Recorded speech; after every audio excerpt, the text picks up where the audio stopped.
Cherbourg.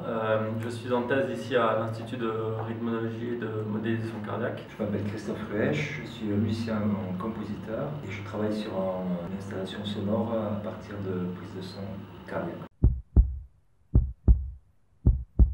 La rencontre s'est faite par l'intermédiaire de l'IDEX, à savoir que moi j'étais personnellement à la recherche d'une collaboration avec des scientifiques travaillant en cardiologie. J'ai répondu à l'appel à projet et on m'a mis en contact avec Pierre.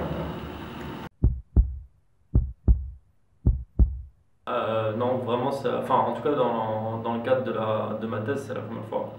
En école d'ingénieur, je faisais partie du bureau des arts de mon école d'ingénieur, donc du coup j'avais un accès un peu à l'art, mais c'était pas du tout l'art sonore, c'était pas du tout la musique, l'art sonore, etc. Mais pour la thèse, non, c'était la première fois. Ça fait un petit moment moi que je fais des prises de son, que j'ai modifié en stéthoscope, et à la place des oreillettes, à la place des écouteurs en métal, j'ai mis un petit micro. J'ai commencé à faire des prises de son de mon cœur, comme ça, pour voir ce qui se passait. Donc c'est des prises de son qui m'ont toujours intéressé, qui me fascinent un petit peu et qui, je les ai déjà utilisées dans les musiques que j'ai faites. Je me suis vite rendu compte qu'elles avaient je ne sais pas si on peut dire pouvoir, mais presque. En tout cas, un impact très particulier à l'écoute. Le projet, c'est des portraits de chœur. Un portrait de chœur, c'est un petit protocole tout simple où je vais prendre des personnes qui seront d'accord pour faire ça.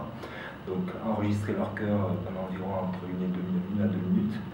Faire aussi une prise de son de l'espace dans lequel se passe cette prise de son cardiaque.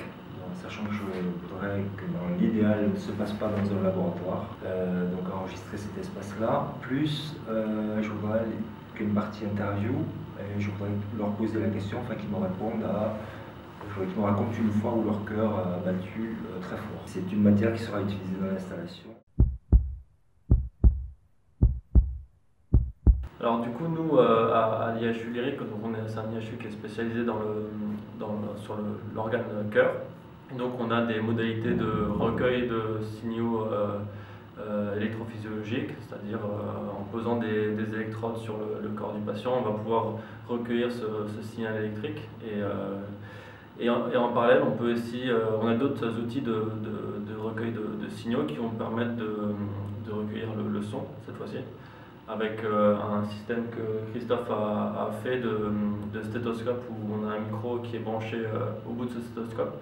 On va pouvoir synchroniser le recueil électrique via l'électrocardiogramme avec le recueil électrique du signal sonore.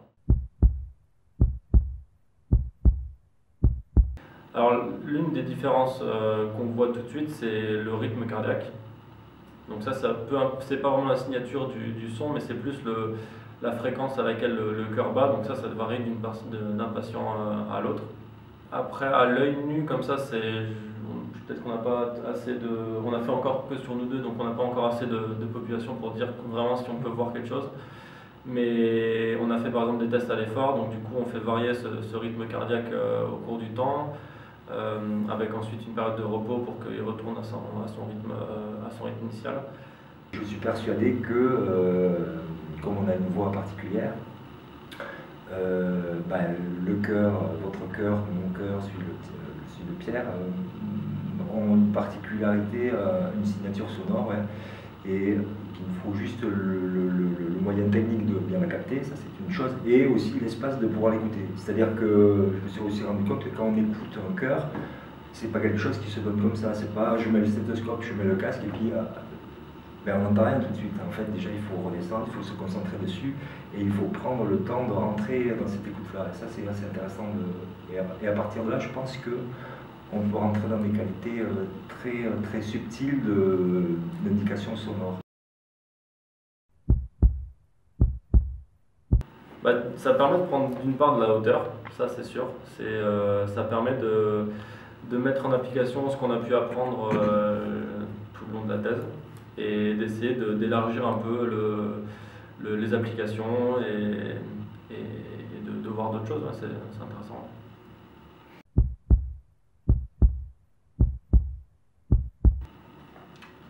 Une très bonne question.